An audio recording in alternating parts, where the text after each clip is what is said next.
നമസ്കാരം. Challenger ആപ്പിന്റെ teaching ചാനലിൽ എല്ലാവർക്കും സ്വാഗതം. 2024 രണ്ടാമത്തെ കേഡറ്റ് പരീക്ഷ നമ്മൾ പ്രതീക്ഷിക്കുന്നത് ഡിസംബർ മാസത്തിലാണ്. ഒന്നാമത്തെ പരീക്ഷ ജൂൺ മാസത്തോടുകൂടി അവസാനിച്ചു. അതിന്റെ റിസൾട്ടും പബ്ലിഷ് ചെയ്ത് കഴിഞ്ഞു. ഇനി ആ പരീക്ഷയിൽ കേഡറ്റ് പാസ്സാവാത്ത ക്ലിയർ ആവാത്ത ഉദ്യോഗാർത്ഥികളും അതുപോലെ തന്നെ ഈ വർഷം ബി എഡ് അല്ലെങ്കിൽ TTC എല്ലാം പൂർത്തിയാക്കിയ കംപ്ലീറ്റ് ചെയ്ത ഉദ്യോഗാർത്ഥികളെ സംബന്ധിച്ചിടത്തോളം വരാൻ പോകുന്ന കേഡറ്റ് പരീക്ഷ, ഡിസംബറിലെ കേഡറ്റ് പരീക്ഷ വലിയൊരു അവസരം തന്നെയാണ്. അപ്പൊ ഈ കേഡറ്റ് പരീക്ഷയുടെ നോട്ടിഫിക്കേഷൻ എന്നായിരിക്കും വരിക എന്നുള്ളതാണ്. അപ്പൊ നമുക്ക് എല്ലാവർക്കും അറിയാവുന്നതാണ്, ഡിസംബറിൽ എന്തായാലും പരീക്ഷ ഉണ്ടാവും. അപ്പൊ ഡിസംബറിൽ പരീക്ഷ ഉണ്ടാവുകയാണെങ്കിൽ തീർച്ചയായിട്ടും അതിന്റെ നോട്ടിഫിക്കേഷൻ ഒരു 60 ദിവസം മുമ്പെങ്കിലും സാധാരണഗതിയിൽ വരാറുണ്ട്.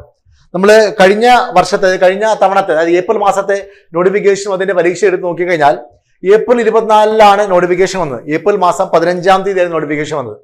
ആ നോട്ടിഫിക്കേഷന് ശേഷം അതിന്റെ എക്സാം നടന്നത് ജൂൺ മാസം 22-23 തീയതികളിലായിരുന്നു. അപ്പൊ ഏറെക്കുറെ നമുക്കൊരു 45 തൊട്ട് 60 ദിവസം വരെ അവിടെ പഠിക്കാൻ സമയം കിട്ടി. 6 days, 2 മാസത്തിന് കൂട്ടിയുള്ളൂ, 2 മാസത്തിൽ കൂടുതൽ സമയം കിട്ടുകയുണ്ടായി. അതേപോലെ ആ ഒരു കണക്ക് വെച്ച് നോക്കുകയാണെങ്കിൽ എങ്ങനെ പോയാലും നമുക്ക് 60-70 ദിവസത്തെ സ്റ്റഡി ടൈം കിട്ടുന്ന രീതിയിലായിരിക്കും ഇത്തവണത്തെ നോട്ടിഫിക്കേഷൻ വരാൻ പോകുന്നത്. കാരണം സെപ്റ്റംബർ അവസാനത്തോടു കൂടിയും അല്ലെങ്കിൽ ഒക്ടോബർ ആദ്യ വാരത്തോടു കൂടി തന്നെ ഡിസംബർ മാസത്തിൽ നോട്ടിഫിക്കേഷൻ വരുന്നതായിരിക്കും. അങ്ങനെ നോക്കുമ്പോൾ ഡിസംബർ ഒരു സെക്കൻഡ് വീക്കിൽ പരീക്ഷ നടക്കുകയാണെങ്കിൽ എങ്ങനെ പോയാലും 60-70 ദിവസം നമുക്ക് പഠിക്കാൻ സമയം കിട്ടും. ഈ 60-70 ദിവസം കൊണ്ട് നമുക്ക് കേഡറ്റ് സിലബസ് 1 ആയാലും 2 ആയാലും 3 ആയാലും ആ ഒരു കാറ്റഗറി സിലബസുകൾ നമുക്ക് കംപ്ലീറ്റ് ചെയ്യാൻ സാധിക്കുമെന്നുള്ളതാണ്. ഇപ്പൊ നിങ്ങൾ റീസെന്റ് നടന്ന പരീക്ഷകളൊക്കെ നോക്കിക്കഴിഞ്ഞാൽ ആ ഒരു സിലബസിൽ മാത്രം ഒതുങ്ങി നിൽക്കുന്നതായിരുന്നില്ല ചോദ്യങ്ങൾ. പലപ്പോഴും ഔട്ട് ഓഫ് സിലബസ് ക്വസ്റ്റ്യൻസ് പോലും വരികയുണ്ടായി. അപ്പൊ ഇത്തരത്തിലുള്ള ഒരു പരീക്ഷയ്ക്ക് നമ്മൾ മുൻവർഷ ചോദ്യ പേപ്പറുകൾ PYQസോ അല്ലെങ്കിൽ മോഡൽ ക്വസ്റ്റ്യൻസോ മാത്രം പ്രാക്ടീസ് ചെയ്ത് പോയിട്ട് കാര്യമില്ല. അല്ലെങ്കിൽ നമുക്ക് ഇഷ്ടമുള്ള ചില ടോപ്പിക്കുകൾ മാത്രം, ആ ഒരു പരീക്ഷയിൽ നമുക്ക് ഇഷ്ടമുള്ള ടോപ്പിക്കുകൾ മാത്രം നമ്മൾ പഠിച്ചു പോയിട്ട് മാത്രം കാര്യമില്ലാത്തൊരവസ്ഥ വരുന്നുണ്ട്. അതുകൊണ്ട് തന്നെ അത്യാവശ്യം നല്ല രീതിയിൽ ഒരു 80-90 ദിവസം എടുത്ത് പഠിച്ചാൽ തന്നെ തീർക്കേണ്ട ഒരു ടോപ്പിക്കാണിത്. അതിന് നമ്മൾ ചെയ്യേണ്ടത് നോട്ടിഫിക്കേഷൻ വരുന്നതിന് മുമ്പ് തന്നെ നല്ല രീതിയിൽ പ്രിപ്പറേഷൻ ചെയ്യുകയാണെങ്കിൽ തീർച്ചയായിട്ടും ഒന്നാമത്തെ അറ്റംപ്റ്റിൽ തന്നെ നമുക്ക് പരീക്ഷ പാസ്സാവാൻ സാധിക്കും.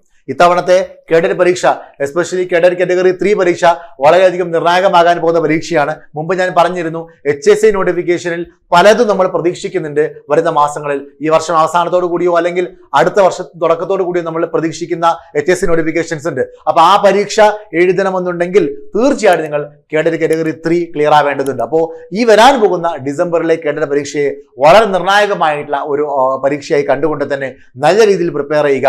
നോട്ടിഫിക്കേഷൻ വന്നതിന് ശേഷം പഠിക്കാം എന്നുള്ള ചിന്താഗതി മാറ്റിവെച്ചുകൊണ്ട് ഇപ്പോൾ തന്നെ പഠനം ആരംഭിക്കാം. ചലഞ്ചർ ആപ്പിൽ നമ്മൾ ഇതിന്റെ കോഴ്സുകൾ ആരംഭിച്ചിട്ടുണ്ട്. വിവിധ തരത്തിലുള്ള ടീച്ചിങ് കോഴ്സുകളുണ്ട്, HSC ഉൾപ്പെടെയുള്ള കോഴ്സുകളുണ്ട്. ഇപ്പൊ ആദ്യം നമുക്ക് കേഡറ്റ് പരീക്ഷകൾ നോക്കുകയാണെങ്കിൽ കാറ്റഗറി 1, 2 അതുപോലെ തന്നെ 3യുടെ വിവിധ സബ്ജക്റ്റുകളും അവൈലബിൾ ആണ്. മറ്റൊരുപാട് സബ്ജക്റ്റുകൾ നമ്മൾ ഈ വീക്കിൽ തന്നെ ആരംഭിക്കുന്നുണ്ട്. അപ്പോൾ ജോയിൻ ചെയ്യാൻ താല്പര്യമുള്ള ഉദ്യോഗാർത്ഥികൾ കമന്റ് ബോക്സിൽ കൊടുത്തിരിക്കുന്ന ലിങ്കിൽ ക്ലിക്ക് ചെയ്തുകൊണ്ട് ജോയിൻ ചെയ്യാം. പരീക്ഷ നോട്ടിഫിക്കേഷൻ വരാൻ വെയിറ്റ് ചെയ്യേണ്ട. എന്തായാലും ഈ മാസം അവസാനത്തോടു കൂടിയോ അല്ലെങ്കിൽ ഒക്ടോബർ ഫസ്റ്റ് വീക്കിലോ വരുന്നതായിരിക്കും. ഡിസംബർ സെക്കൻഡ് വീക്കോട് കൂടി നിങ്ങൾക്ക് പരീക്ഷ പ്രതീക്ഷിക്കാവുന്നതാണ്. എല്ലാവർക്കും വിജയാശംസകൾ നേരുന്നു. Thank you.